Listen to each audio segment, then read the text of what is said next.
कहते हैं कि दुनिया के किनारे पर एक रहस्यमय पहाड़ है जिसे कोहे काफ कहा जाता है।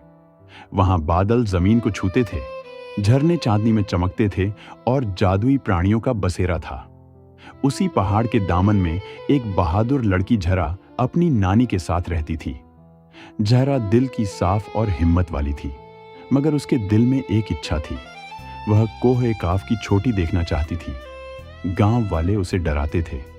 वहां दैत्य रहते हैं, परियां रहती हैं, वहां से कोई वापस नहीं आता। मगर जहरा मुस्कुराकर कहती, डर से बड़ी कोई कैद नहीं होती। एक दिन उसकी मुलाकात एक घायल युवक से हुई जो खुद को काफ का मुसाफिर कहता था। उसका नाम सलीम था। वह रास्ता भटक गया था। जहरा ने उसकी मरहम पट्टी की और उसे अपने घर ले आई। सलीम ने बताया कि कोह-ए-काफ पर एक प्राचीन पेड़ है जिसके नीचे सच्ची नीयत वालों को उनकी मंजिल मिलती है। कुछ दिनों बाद सलीम ने कहा, जहरा, मैं फिर से काफ की ओर जा रहा हूं, क्या तुम मेरे साथ चलोगी? जहरा की आंखों में चमक आ गई। अगर नीयत साफ हो तो रास्ता खुद बन जाता है। मैं तैयार हूं। दोनों सफर पर निकल पड़े। रास्ता कठिन था, घने जंगल, तेज हवाएं और सुनसान वादियां। एक जगह अचानक एक दैत्य प्रकट हुआ। उसकी आवाज गूंजी, वापस चले जाओ, ये जगह तुम्हारे लिए नहीं है। सलीम डर गया, मगर जहरा ने कदम आगे बढ़ाया। हम किसी को नुकसान नहीं पहुंचाना चाहते, हम सिर्फ सच की तलाश में हैं। दैत्य ने उनकी आंखों में देखा और अचानक गायब हो गया।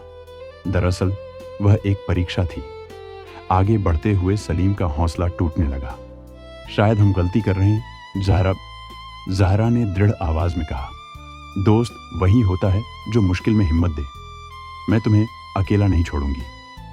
आखिरकार वे प्राचीन पेड़ तक पहुंच गए। पेड़ के नीचे रोशनी फैली हुई थी। एक कोमल आवाज आई, सच्ची दोस्ती वही है जो डर, लालच और परीक्षा में भी कायम रहे। तुम सफल हुए हो। उसी क्षण सलीम का असली राज खुला। वह दरअसल काफ का रखवाला था जो इंसानों की नीयत परखने आया था। जहरा, तुमने साबित कर दिया कि दिल की सच्चाई सबसे बड़ी ताकत है। कोह-ए-काफ की चोटी से जब जहरा ने नीचे देखा तो उसे एहसास हुआ कि असली मंजिल पहाड़ नहीं बल्कि वह भरोसा और दोस्ती थी जो इस सफर में बनी। जब वे गांव लौटे तो लोग हैरान रह गए। जहरा ने सबको बताया, कोह-ए-काफ कहीं दूर नहीं है, यह हमारे दिल में है। जब हम सच्चे हों, बहादुर हों और दोस्त का साथ न छोड़ें, तभी हम अपनी चोटी पा लेते हैं। सीख, सच्ची दोस्ती और साफ नीयत इंसान को हर कोहे काफ फतह करने की ताकत दे देती है।